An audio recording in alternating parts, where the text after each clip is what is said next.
திருப்பத்தூர் மாவட்ட மக்கள் பயன்பெற்றது என்ன? தமிழர் கட்சியால திருப்பத்தூர் மக்கள் என்னெல்லாம் பயன்பெற்று இருக்காங்க நீங்க சொல்லுங்க. என் தாய் தமிழ் உறவுகளுக்கு புரட்சி வணக்கம். மற்றும் இந்த மாதிரி அருமையான ஒரு நிகழ்ச்சியை கொடுத்தது நியூஸ் தமிழ் சேனலுக்கு என்னுடைய மனமார்ந்த நன்றி. நன்றி நன்றி மேடம். அண்ணன் கேட்ட மாதிரி அதே கேள்விதான் நான் கேட்கிறேன். திருப்பத்தூர் மாவட்டத்துல திமுக சேர்ந்த 3 சட்டமன்ற உறுப்பினர்கள் இருக்காங்க, ஒருத்தர் கூட வரல. அது உண்மையாவே ரொம்ப மனவருத்தத்தோட இருக்கு. நம்ம அவங்களுக்கு குறிப்பிட்ட தேதி எல்லாம் 3 பேர்ல ஒருத்தராவது வந்திருக்கலாம்.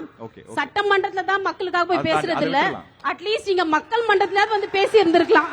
இல்ல மத்த ஊர்கள்ல வராங்க, அவங்களுக்கு மேபி இந்த ஊர்ல ஏதாவது வேலை இருந்திருக்கலாம், அது நம்ம குறை சொல்ல முடியாது. வாழ்க்கையே போர்க்களம், வாழ்ந்துதான் பார்க்கணும்.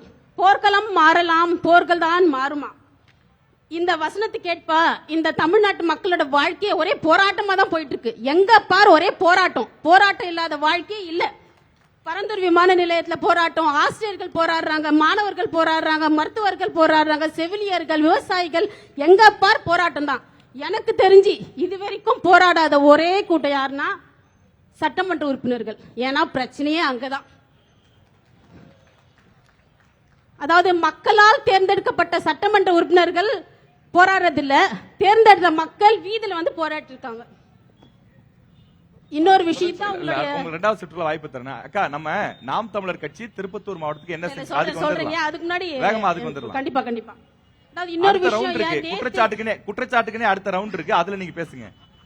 செகண்ட் ரவுண்ட் பேப்பரை படிக்கிறீங்க, சொல்லுங்க சொல்லுங்க.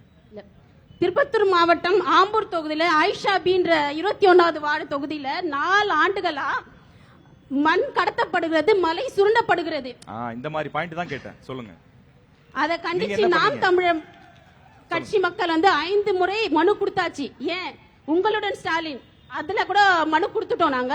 அதுக்கு வந்து உங்களுடன் ஸ்டாலின் திட்டத்திலயும் நாம் தமிழர் போய் கலந்துக்கிறீங்களா? இல்லையா சார், மன்னிக்கணும்.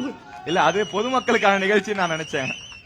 முகாம்ல போய் நாங்க மனு கொடுத்தோம் சார். வாழ்த்துக்கள், நன்றி தான். நீங்க சொல்லுங்க சொல்லுங்க. கண்டிப்பா இப்ப மக்களுக்கு ஏதோ மக்கள்ல ஒருத்தர் தான் நாம் தமிழர்னா வேறவா?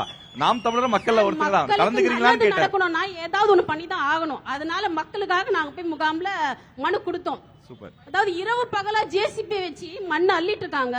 எங்க எங்க எங்க பண்றாங்க? அதான் சார் திருப்பத்தூர் மாவட்டத்துல ஆயிஷாபி நகர்ல 21வது வார்டுல நீங்க வேணா பார்க்கலாம். நான் வந்து இது கூட கொண்டு வந்திருக்கேன் பாருங்க. ஆதாரத்தை கொண்டு வந்துட்டீங்களா? சரி, மக்களுக்கு காட்டுங்க எடுத்து. கண்டிப்பா பாருங்க. மக்களே இதெல்லாம் உண்மைதானா? பாருங்க, வேற எங்க போட்டோ எடுத்து காட்டுறாங்களா? அந்த மக்களுக்கு ஏதாவது விடியல் வராதான்னு சொல்லி போய் பார்த்துட்டு ஏதாவது பண்ண முடியுமான்னு பாருங்க. கண்டிப்பா எம்எல்ஏ இருக்கீங்க, ஜேசிபி இயந்திரத்தை வச்சு செய்ய ஆட்சி வந்து உத்தரவிட்டு இருக்காங்க. ஆனா அதுக்கு ஒரு பிரயோஜனமும் இல்ல.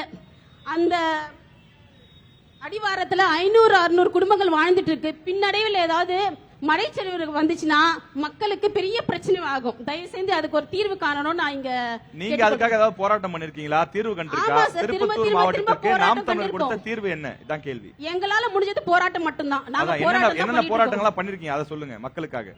இங்க லோக்கல்ல திருப்பத்தூர்ல.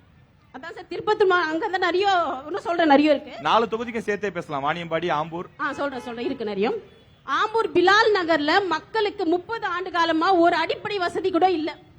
மயான வசதி, குடிநீர் வசதி, ஒரு போக்குவரத்து வசதி எதுவுமே இல்லாம மக்கள் அவதிப்பட்டு இருக்காங்க. காஜா நகர் இருளர் குடியிருப்பு 7வது வார்டு, குறைந்தபட்சம் அங்க 50 குடும்பத்துக்கு மேல வாழ்ந்துட்டு இருக்காங்க. அந்த குடும்பத்துக்கு குடிநீர் வசதி இல்ல. அதாவது சரி, ஒக்கனிக்கல் பைப் கனெக்ஷன் இருக்கு, ஆனா குடி தண்ணி இல்ல. அங்க வந்து தண்ணி வேணும்னா அவங்க 2 கிலோமீட்டர் தூரம் நடந்து போகணுமா. போர் போட்டிருக்காங்க, ஆனா பாத்ரூம்க்கு யூஸ் பண்ற தண்ணி அந்த மக்கள் குடிச்சிட்டு இருக்காங்க. 40-50 ஆண்டு காலமா வாழ்ந்துட்டு இருக்க மக்களுக்கு அங்க ஒரு பட்டா கூட இல்ல. இல்ல சார், நான் முடிச்சிடுறேன் கொஞ்சம். விண்ணமங்கல பகுதி இது குற்றச்சாட்டு ரெண்டாவது முக்கியமானது இருக்கு சார். விண்ணமங்கல பகுதி வேகமா 30 செகண்ட்ல முடிங்க. அடுத்து இன்னும் 2 ரவுண்ட் இருக்கு. விண்ணமங்கலம் பகுதியில 6 கல்குவாரி இயங்கி வருது. இன்னும் 7 புதிய கல்குவாரி வர இருந்தது. அதை நாம் தமிழர் கட்சி மக்கள் போராட்டம் பண்ணி தான் தற்காலிகமா தடுத்திருக்காங்க.